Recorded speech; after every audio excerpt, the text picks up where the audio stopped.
Os santos da Santa Igreja Católica Apostólica Romana, de 3 de junho a 9 de junho, hoje domingo.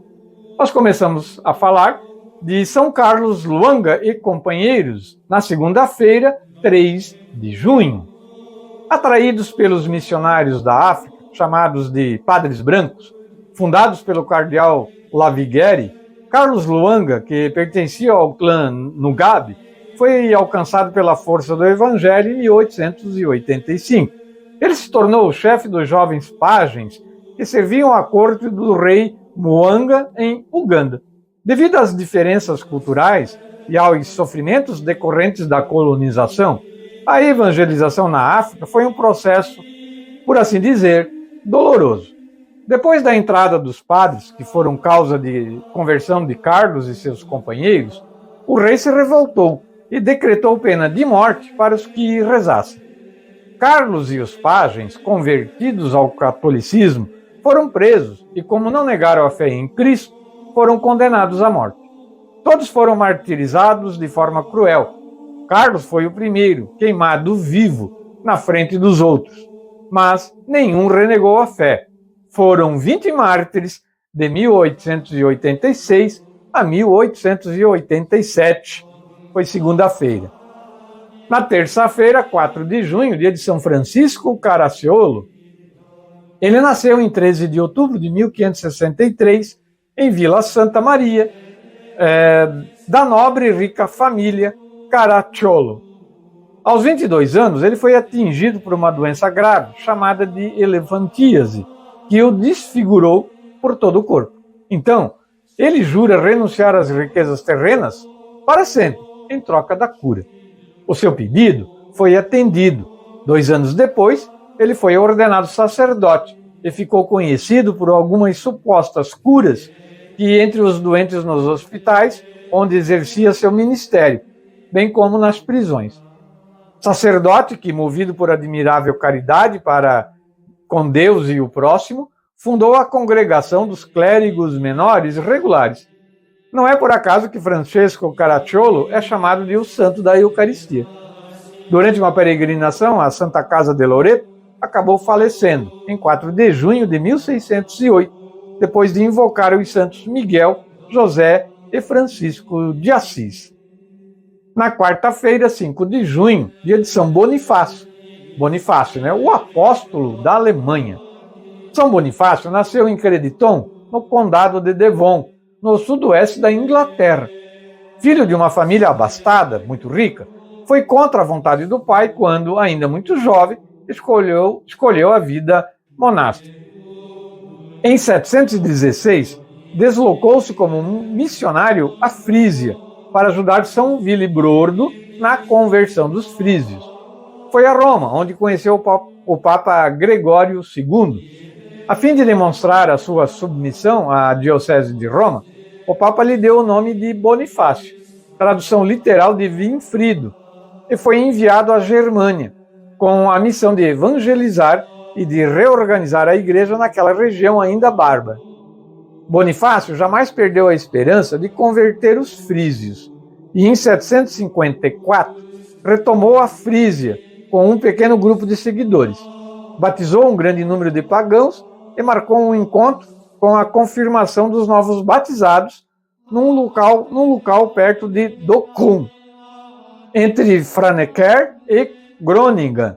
Contudo, em vez dos seus convertidos, um bando de pagãos armados apareceu e assassinou o arcebispo, já na época, arcebispo Bonifácio. Assim, São Bonifácio é martirizado,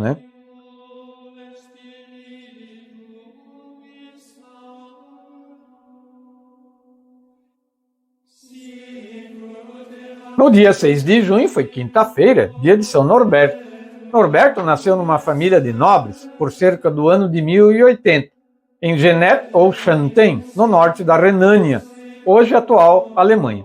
Ainda criança, foi apresentado ao capítulo da Catedral de São Vítor, em Xanten, onde mais tarde foi ordenado subdiácono. O imperador do Sacro Império Romano Germânico, Henrique V, notou o carisma e os dons de Norberto, nomeando-o como seu conselheiro pessoal na corte imperial. Ali, Norberto viveu uma vida mundana.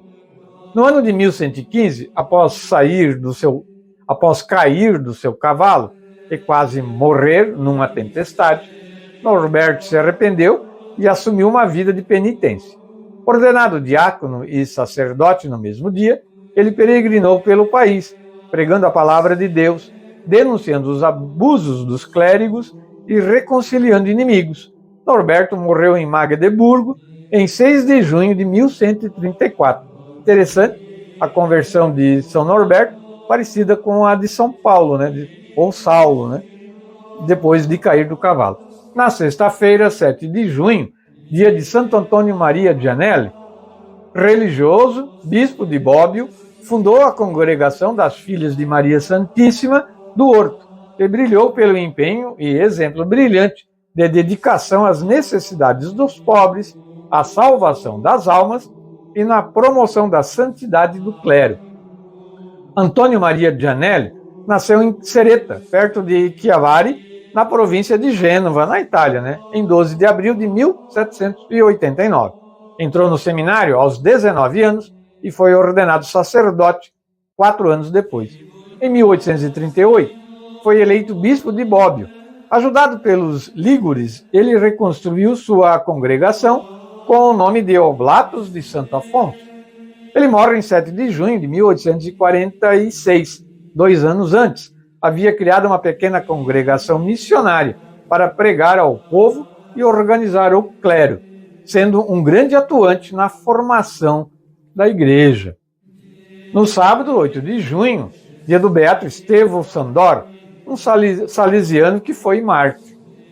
Ele nasceu em Snolok, na Hungria, no dia 26 de novembro de 1914. Foi o primeiro de 3 irmãos. Como São João Bosco, entre os jovens, o beato Estevão também era uma referência para seus amigos. E ao ler um boletim salesiano, conheceu Dom Bosco e teve em si o profundo desejo de ser parte da congregação.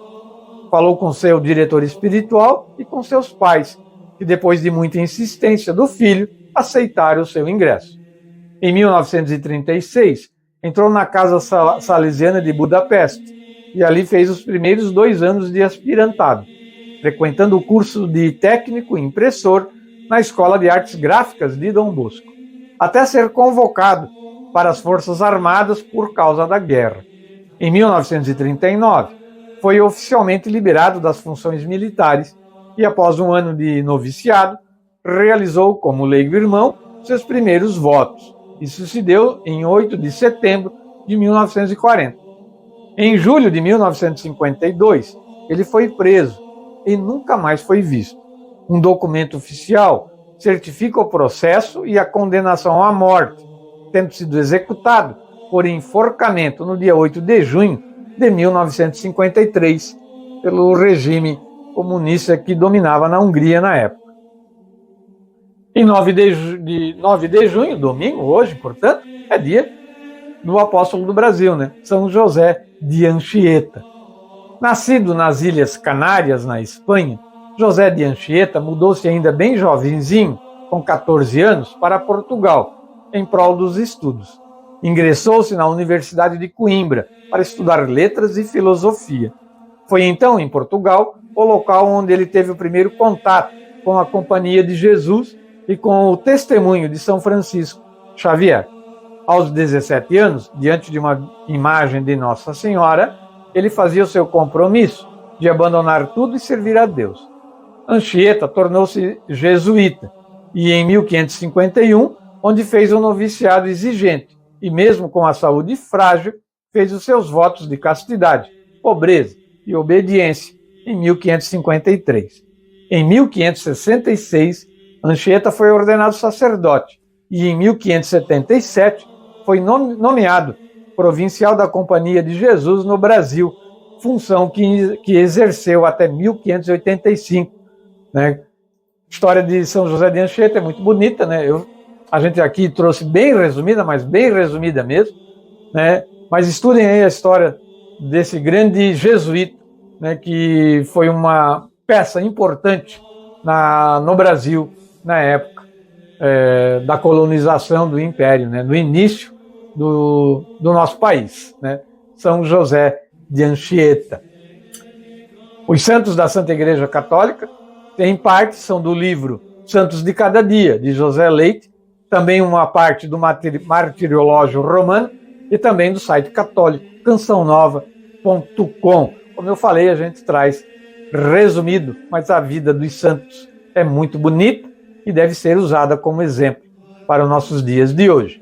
Encerrar o quadro, vamos ouvir a música do Salmo da liturgia deste domingo, o Salmo 129, no Senhor, toda graça e redenção.